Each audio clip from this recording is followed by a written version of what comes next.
Hello मित्र, मुझे पता है कि एग्ज़ाम ज़्यादा दिन नहीं है, मात्र 1 मंथ बचा है। तो आपको मैं ज़्यादा बकचोदी नहीं करूँगा, आपको इतना बता दूँगा कि आपको कुछ नंबर क्लियर हो जाएंगे। मैं भी नवंबर से ही पढ़ना स्टार्ट किया था 12th में। मेरा अच्छा खासा नंबर है, 350 के आसपास है। ठीक है, मैं आपको बताना चाहता हूँ कि आप अगर मैट्रिक या 12th के छात्र हो तो उसमें आप क्या पढ़ के जाओगे कि आपका इतना ना। हम बताते हैं, मेरा ऐसे मैं कुछ नहीं पढ़ा था, बस इतना पढ़ के गया था कि मेरा अच्छा नंबर आ जाए। मेरा मात्र 350 आया, अच्छा नंबर था वो मेरे लिए। अगर आप जीरो से शुरू करना चाहते हो तो मैं आपको बता रहा हूँ ऐसा चीज़। तो आप जीरो से अभी तक पढ़ोगे 1 मंथ, लगातार 1 मंथ पढ़ोगे तो आप हीरो बन सकते हो अपने लाइफ का। आपको कुछ नहीं करना है, ज़्यादा नहीं पढ़ना है, मात्र 5 से 6 घंटा पढ़ो। सुबह उठो 4 बजे भोर में। रात को पढ़ने से कोई फायदा नहीं होता मित्र, हम बोलते हैं ऐसे 4 बजे उठो, 4 बजे उठकर 6 बजे तक पढ़ो। उसके बाद आप जाओ फ्रेश हो। अगर कॉलेज या कोचिंग जाते हो, आपको कोई कोचिंग गाइड करने वाला है तो कोचिंग जाओ। उसके बाद दोपहर में आओ तो 12 से 2 बजे तक पढ़ो। 2 घंटा उधर 2 घंटा उधर, 4 घंटा। रात में 8 बजे पढ़ने बैठो, 10 बजे तक पढ़ो। अगर नज़दीक है एग्ज़ाम तो आप 11-12 बजे तक पढ़ सकते हो, लेकिन इसमें याद रखो सोना नहीं है ज़्यादा। मात्र 1 महीना बचा है। उसके बाद अगर आप सारे सब्जेक्ट होते हैं आपको 100 मार्क्स का, फिजिक्स केमिस्ट्री बायोलॉजी छोड़कर आपको सारे सब्जेक्ट, और मैट्रिक वाला का साइंस सोशल साइंस छोड़ के सब 100 मार्क्स का। आपका हिंदी इंग्लिश का मैं क्लियर करा देता हूँ 20-30 नंबर।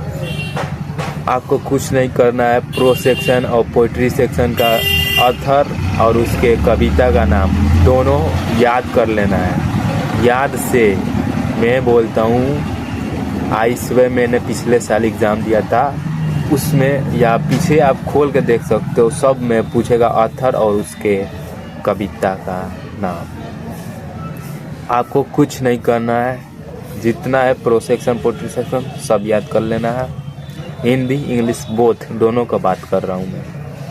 उसके बाद आपको एक लेटर लिखना सीख लेना है। हिंदी में तो आप लिखिए लोगे, उसमें कुछ है नहीं।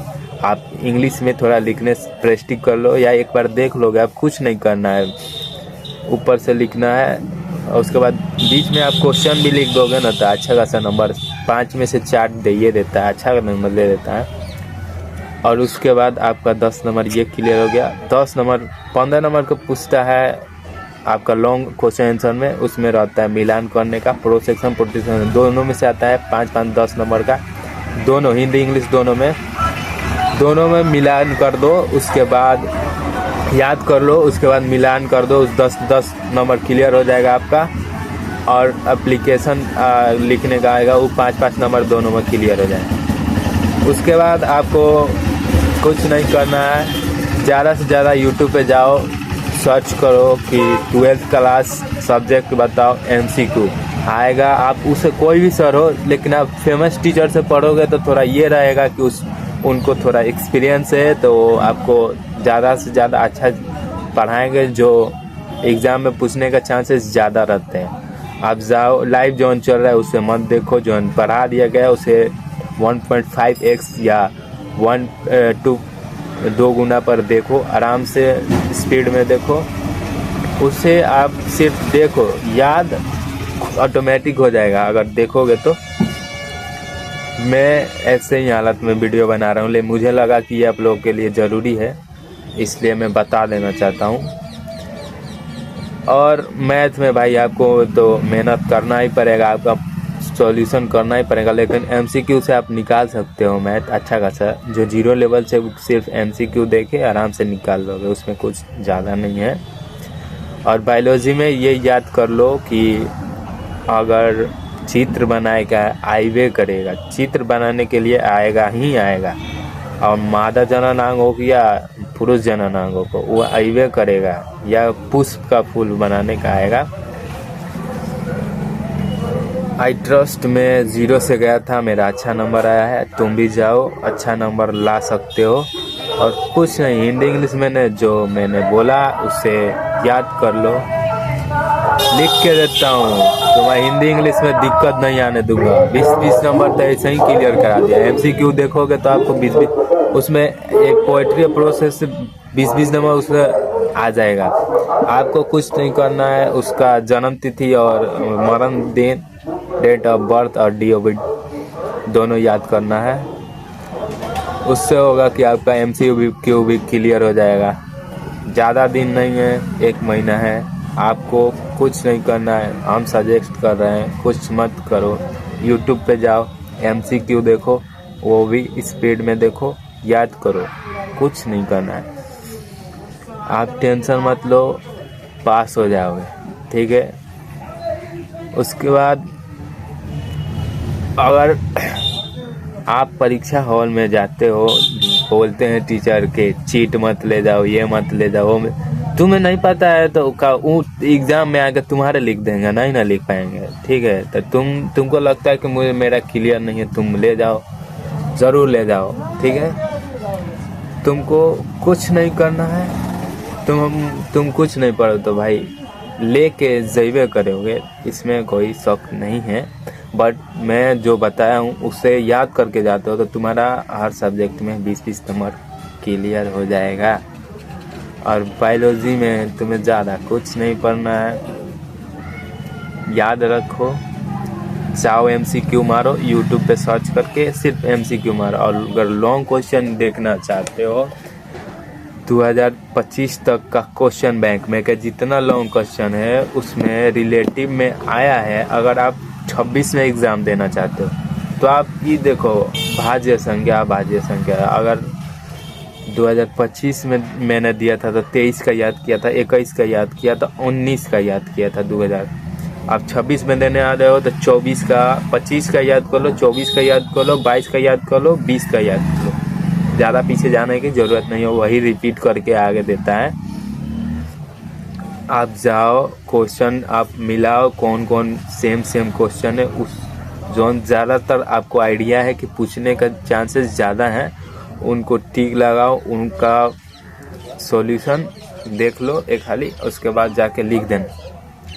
अगर क्वेश्चन है राम आम खाता है, अगर उससे रिलेटिव, मैं सपोज दैट राम आम खाता है, उससे रिलेटिव अगर कुछ याद है, जैसे राम के बारे में कुछ पूरा लिख दो। जैसे क्वेश्चन है, क्वेश्चन के एक पॉइंट में देखो, तुमको उस पॉइंट में कुछ भी पता है, पॉइंट में से कुछ भी पता है, उस पॉइंट को पकड़ो, उसके बारे में जो भी जानते हो, भले बुक से रिलेटिव ना हो, तुम अपने शब्दों में ज़्यादा लिखोगे तो ज़्यादा नंबर मिलने का चांसेस रहता है कि ये बच्चा अपने मन से लिखा है, इससे रिलेटिव लिखा है, अच्छा नंबर मिल जाएगा तुमको। टीचर भी दिल वाले होते हैं यार, वो भी बच्चों को फेल करना नहीं चाहते हैं।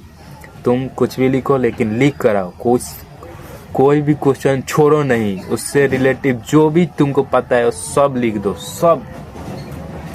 तुमको कुछ नहीं पता है उस बुक में क्या लिखा था, वो थोड़ा सा भी पढ़े हो, थोड़ा सा भी कॉलेज गए हो तो याद करो, उसके बारे में थोड़ा सा देखो, उसके बाद पूरा लिख दो जो भी, लेकिन क्वेश्चन छोड़ के नहीं आना है। टीचर को पता चले कि ये बच्चा नहीं पढ़ा है तब भी क्वेश्चन लिखा है, आंसर लिखा है, पूरा आंसर लिख कर आओ।